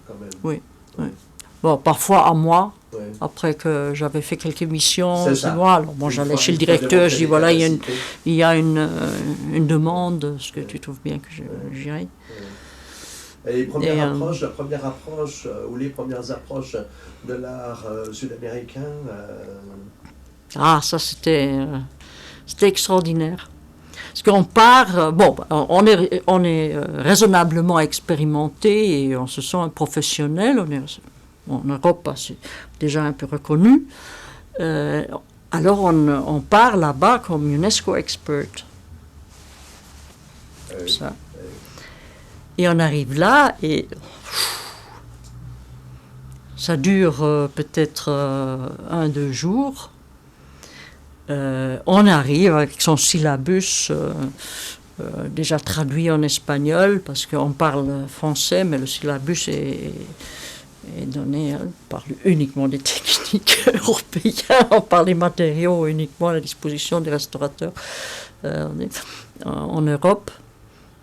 Et après 2 jours, tu commences que ta langue a des difficultés de donner cours. Tu réalises que tu racontes des bêtises. Et là, de nouveau... La réalité matérielle. Oui, à la situation, tu vois que les gens n'ont pas... je ne sais pas ce que c'était, le nylon soluble dans ce temps. Je peux pas... C'est difficile parce que je ne me rappelle plus exactement à quel moment, qu'est-ce qui était débouné, mais ce phénomène-là. Et en plus, évidemment, tu es suffisamment intelligent, heureusement, de voir que les problèmes sont différents, que les dimensions, ce n'était pas la petite sculpture là, et encore une petite sculpture, non, c'était une centaine de sculptures sur un retable qui était moitié mangé par les termites. Alors ça, c'était un culture shock professionnel, très salutaire, évidemment. Et... c'est ce que j'ai fait et que je me frappe un peu sur l'épaule que j'ai fait ça relativement vite. J'en ai fait un moyen didactique. J'ai raconté, vous voyez, je dois vous raconter ce qui m'est arrivé. Je suis arrivé ici comme grand expert. Je me suis, pour vous raconter, parce qu'on me voit ici, donc je suppose que vous ne savez rien et moi je sais tout, sinon on ne m'aurait pas payé ce voyage coûteux. Et au fait, je me réalise que je ne sais rien, je sais probablement beaucoup moins que vous. La seule chose que je sais, c'est ça, que je ne sais rien. Et peut-être vous voulez me suivre, vous voulez vous mettre avec moi devant l'œuvre et réfléchir et essayer d'analyser le problème, la problématique, à nouveau et d'une manière méthodique. Ça, c'est l'expérience que j'avais. De nouveau, le pragmatisme. Oui, si tu veux. Mais peut-être plutôt la traduction d'une méthodologie qu'on peut utiliser partout, au fond. Et ça a marché. Ça a marché. Je crois que ça a marché du point de vue méthodologie et approche de restauration, mais ça a aussi marché du point de vue didactique. Les gens aimaient ça. D'habitude, dans ce genre de pays, on n'aime pas beaucoup les experts européens qui arrivent comme ça. Surtout pas les gringos, les Américains. Et ça a beaucoup mieux marché. Et alors, j'ai appris avec eux, évidemment. Et on a fait de la recherche en technologie, on a regardé les polychromies ensemble, les estoffados, on a essayé de définir quelle était la polychromie au XVIe siècle, donc le tout début, comment ça a changé au XVIIe, le XVIIIe, XIXe, c'était fascinant. Et des idées comme, ça c'est des idées que j'ai déjà utilisées en Europe aussi, que la connaissance de la technologie c'est un peu comme la connaissance de l'anatomie pour le médecin. Tu ne sais pas où se trouve un certain organe, tu ne dois pas commencer à opérer, ou si tu ne sais pas identifier certains malfonctionnements du corps humain, tu ne peux pas le guérir. Alors tu dois connaître la technologie, comment a été fait, quel aspect est-ce que ça avait peut-être au début, pour voir que ça a changé, voir que ça a détérioré, qu'un glacis n'a plus la même couleur qu'avant. Donc ces comparaisons-là, je faisais toujours pour les convaincre. Et puis la documentation, mais ça c'est pas uniquement dans l'Amérique latine, c'est la même chose en Europe, était souvent pris comme un mal nécessaire. Hein. C'est l'administration, il faut faire des rapports, il faut faire comment ça va coûter, un peu comme ça. Et en réalité, c'est une partie intégrale de l'approche scientifique, de la méthodologie.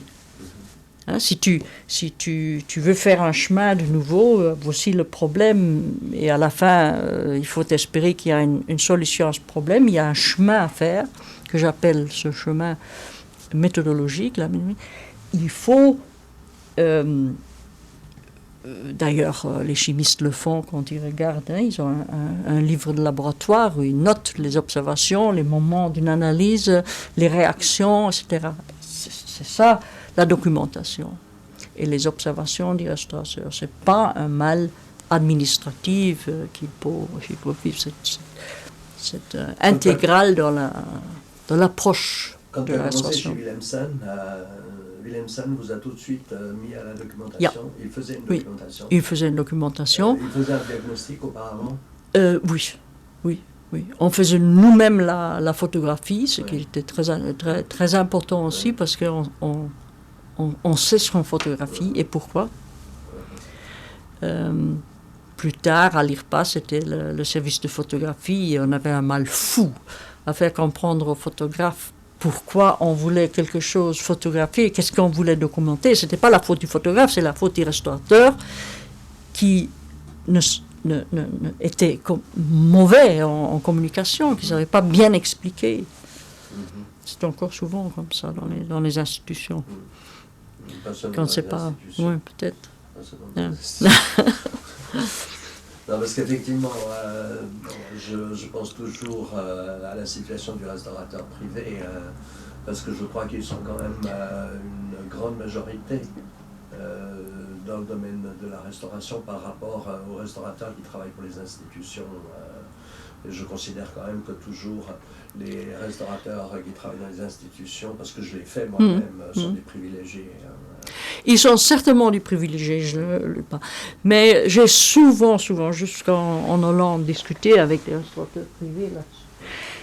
Je dis, c'est évident que c'est différent, mais si vous ne voulez pas tomber sur le nez par rapport à un devis, vous devez insister à faire un bon examen. Bon, dans un atelier d'institution officielle, tu peux appeler l'examen une activité scientifique. Mais dans le privé, tu peux tout simplement donner la même activité à un autre nom. Tu ne peux pas faire un devis juste si tu n'as pas examiné, si tu n'as pas bien regardé. Est-ce qu'à la fin de mon enlèvement de vernis, pour parler de tableau, à la fin de l'enlèvement de vernis, enlever tous les surpeints, j'aurai une ruine. Hein. Très souvent, ils n'ont pas réalisé ça au début, après un examen. Non, après l'enlèvement de tout, il faut faire la retouche. On est tout à fait d'accord. Hein? On est tout à fait d'accord, mais ce qu'il faut, c'est que le propriétaire de l'objet soit d'accord de payer le diagnostic. Mais oui, mais il faut lui expliquer ça. Il faut lui expliquer. Le problème, c'est celui de la concurrence, c'est celui du marché. Ça, c'est la situation actuelle, et il faut se battre que ça change. Je suis tout à fait d'accord avec toi, mais on ne peut qu'espérer qu'à un certain moment, il n'y a que comme en Brandenburg, Vorpommern-Brandenburg, je ne me rappelle plus comment ça s'appelle, c'est pour ça. Comme ils ont résolu, c'est défendu. Hein? Donc ça ne peut plus arriver là. Bien, je prends l'exemple de Genève, par exemple, de la Suisse plus largement, où je me suis battu pour que justement les diagnostics, les études préliminaires soient prises en charge par le propriétaire, c'est-à-dire en l'occurrence l'État. Ça a duré une dizaine d'années, et il y a eu la récession économique et tout ça a été supprimé. Oui, je sais. Je sais, le problème n'est pas encore résolu, et peut-être il ne sera pas résolu, peut-être qu'il sera trop tard, peut-être que la plupart des œuvres d'art seront ruinées. Il y a probablement maintenant, j'ose le dire, plus d'œuvres ruinées que intactes. Bien sûr. Ce qui me frustre de manière terrible. Parce qu'on a été les privilégiés. Lorsque, par exemple, on trouve une sculpture avec toutes ces couches de peinture encore, et puis on peut la dégager. Maintenant, il y a de moins en moins de sculptures à dégager, non?